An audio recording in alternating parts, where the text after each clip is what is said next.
Pemirsa, sebuah truk ekspedisi yang melaju dari arah Bekasi menuju Surabaya terbakar di Jalan Tol Kanci Pejagan, Kabupaten Cirebon, Jawa Barat. Meski sopir sempat menepikan kendaraannya, namun arus lalu lintas di ruas tol sempat macet.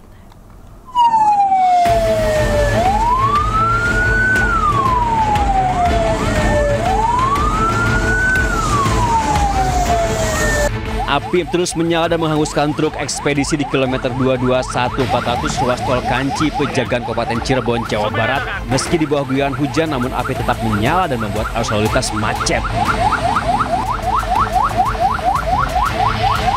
Untuk memadamkan api, 4 unit pemadam kebakaran Kabupaten Cirebon dan pengelola tol Kanci Pejagan dikerahkan ke lokasi. Menurut sopir, ia baru mengetahui jika kendaraan yang terbakar setelah diteriaki oleh pengendara lain. Ini bawa apa aja ini dalamnya, Kang? Bawa barang, kurang tahu udah cuman ini barang paket. Truk ekspedisi. Rencana dari mana mau kemana, Kang? Dari Bekasi mau ke Surabaya. Belum diketahui penyebab kebakaran tersebut, sementara kasusnya kini ditangani unit laka lantas Polresta Cirebon. Dari Cirebon, Jawa Barat, Iskandar, iNews melaporkan. Pemirsa, kecelakaan maut terjadi di Kabupaten Tuban, Jawa Timur. 2 pelajar perempuan menjadi korban setelah sepeda motor yang mereka tumpangi bertabrakan dengan sebuah bus pariwisata yang sedang mencoba mendahului kendaraan lain. Kedua korban tewas di lokasi kejadian dan evakuasi ke kamar jenazah RSUD Dr. Kusuma Tuban.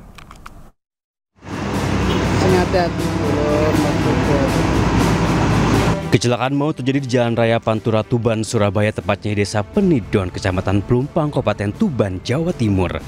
Kecelakaan bermula saat bus pariwisata PO Davatur melaju dari arah Tuban menuju Surabaya. Saat mendekati lokasi kejadian, bus mencoba mendahului sebuah truk di depannya dengan bergerak ke lajur kanan. Namun nahas dari arah berlawanan melaju sepeda motor yang dikendarai 2 pelajar putri, yakni Dewi Masitoh dan Asasun Nazahatil. Benturan keras pun tidak terelakkan. Salah satu pelajar tewas di tempat setelah terpental sejauh 6 meter. Sementara 1 pelajar lainnya sempat dilarikan ke rumah sakit, namun nyawanya tidak tertolong. Untuk supir sekarang posisinya kita amankan di Polres karena sementara dimintai keterangan dan diminta pertanggungjawaban atas meninggalnya dua korban tersebut. Polisi telah menggelar olah tempat kejadian perkara, sementara sopir bus menjalani pemeriksaan di Polres Tuban. Dari Tuban, Jawa Timur, Pipit Tibawanto, iNews melaporkan. Viral pemirsa, oknum polisi terekam kamera warga memalak pengendara motor. Saat ini, oknum polisi tersebut telah diamankan dan mendapat hukuman berguling di aspal.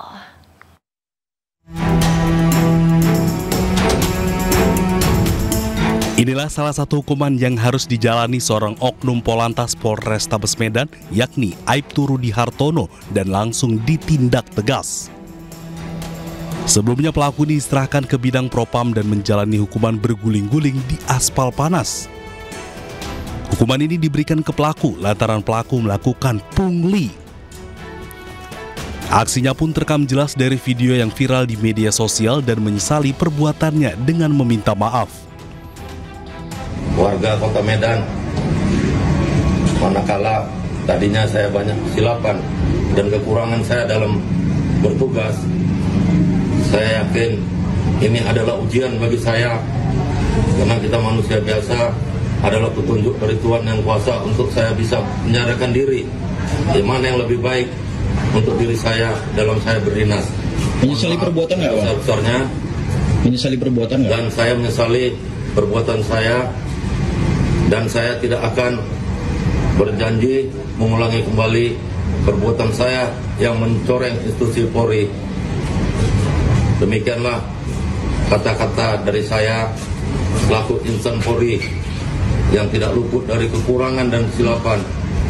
Saya mohon maaf pada seluruh Kota Medan yang selama ini saya mungkin ada kesilapan.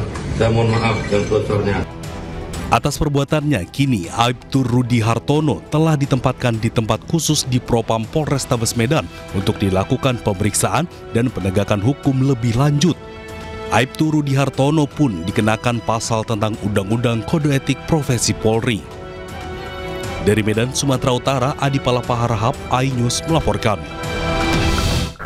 Seorang pekerja bangunan tewas terjatuh saat mengecat atap plafon lantai 2 sekolah dasar di Palembang, Sumatera Selatan.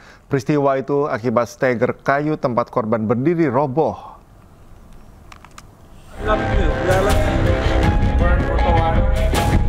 Seorang pria di Palembang, Sumatera Selatan tewas dengan kondisi mengenaskan di halaman sekolah dasar akibat terjatuh dari tangga kayu tempat korban berpijak saat mengecat atap plafon di lantai 2.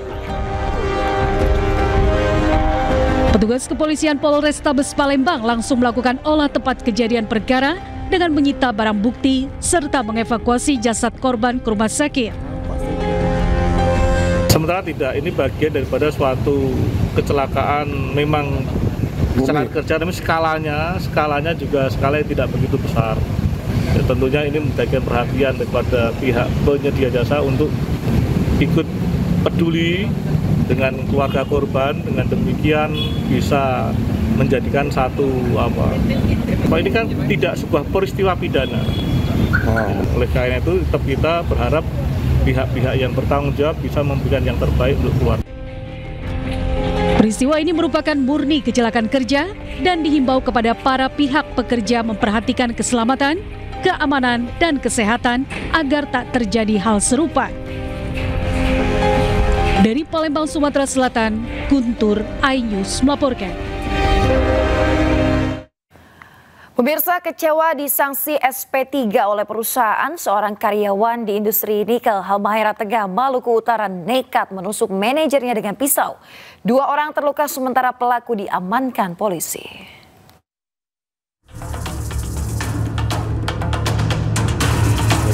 Kamera pengawas di perusahaan industri nikel PT Indonesia Weda by Industrial Parks di Kabupaten Halmahera Tengah merekam aksi penyerangan dan penusukan karyawan terhadap seorang manajer. Awalnya, salah satu karyawan datang menghampiri salah seorang manajer, kemudian berbincang, dan tak lama langsung menyerang korban dengan pisau.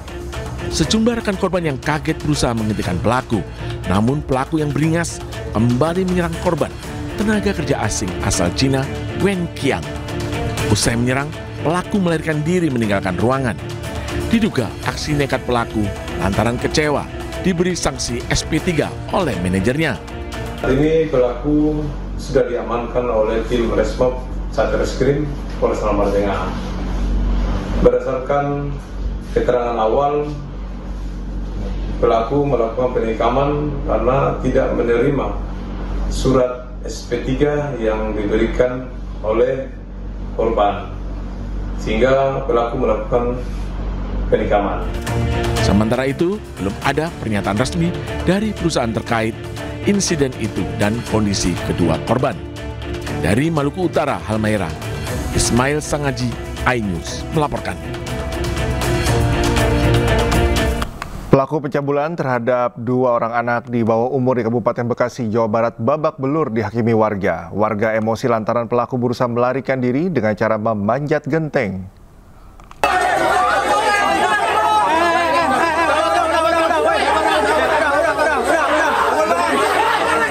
Kemarahan warga tidak terbendung saat melihat pelaku pencabulan berusaha melarikan diri. Pelaku bahkan nekat memanjat atap rumah untuk menghindari amukan warga. Banyak warga yang mengepung membuat pelaku yang berprofesi sebagai badut jalanan ini tidak bisa berkutik. Usai dihakimi, pelaku akhirnya diserahkan ke Mapolsek Cikarang. Kasus terungkap setelah korban bercerita kepada keluarganya. Modusnya pelaku mengiming-imingi korban dengan uang. Dari hasil pemeriksaan terungkap jika ternyata korban lebih dari 1 orang. Ternyata korban tidak ada 1 orang, korban ada 2 orang. Hasil pemeriksaan sementara terhadap 2 orang korban dengan inisial RF dan DA.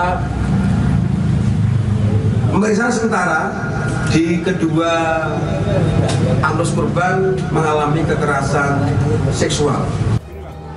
Atas perbuatannya, pelaku dijerat pasal perlindungan anak tentang kekerasan terhadap anak dan ancaman 15 tahun penjara. Dari Bekasi, Jawa Barat, Didit Junaidi, iNews melaporkan. Satuan Reserse Narkoba Polres Sumbawa Polda NTB menggerebek kamar kos terduga pelaku pengedar narkoba antar provinsi. Polisi mengamankan pelaku dan barang bukti sabu yang dibawa dari Pekanbaru dengan cara disimpan di dalam organ vital.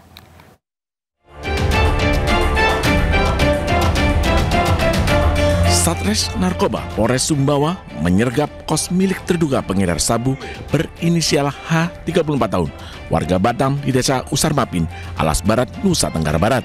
Saat digerebek, H baru saja mengeluarkan barang bukti 198 gram narkoba jenis sabu yang disimpan di organ vital saat dibawa dari Pekanbaru Riau ke Sumbawa melalui bandara. Polisi menemukan 2 paket sabu yang berusaha disembunyikan di bawah kolong tempat tidur dan menggelandang H beserta barang bukti ke Mapolres Sumbawa guna penyidikan lebih lanjut. Kita mendapat laporan dari masyarakat bahwa ada pelaku tindak pidana narkoba sudah melakukan penangkapan dan penggeledahan di kamar kos tadi yang milik saudara N, dan ditemukanlah barang bukti terlampir ini. Yang satu ketemu di lantai sudah dalam keadaan terbuka dan satunya di bawah ranjang.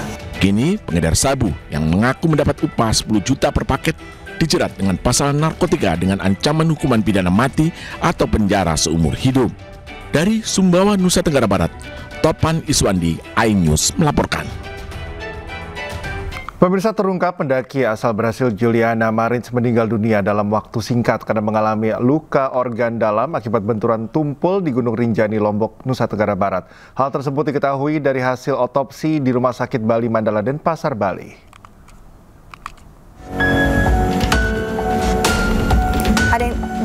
Hasil otopsi pendaki asal Brasil Juliana Marins yang meninggal dunia setelah terjatuh ke jurang di kawasan Gunung Rinjani, Lombok Timur, Nusa Tenggara Barat terungkap. Dokter spesialis forensik Rumah Sakit Bali Mandara, Dr. Ida Bagus Putu Alit mengatakan, dari hasil otopsi diketahui penyebab kematian Juliana yakni luka karena benturan keras yang menyebabkan pendarahan di beberapa bagian tubuh. Di hasilnya kita memang menemukan adanya luka-luka pada seluruh tubuh daripada korban, terutama yang ada adalah luka lecet geser yang menandakan bahwa korban itu memang tergeser dengan benda-benda tubuh. Kemudian kita juga menemukan adanya patah-patah tulang, terutama di daerah dada, bagian belakang, juga tulang punggung dan paha. Dan kemudian dari patah-patah tulang indah terjadi kerusakan pada organ-organ dalam serta perdarahan.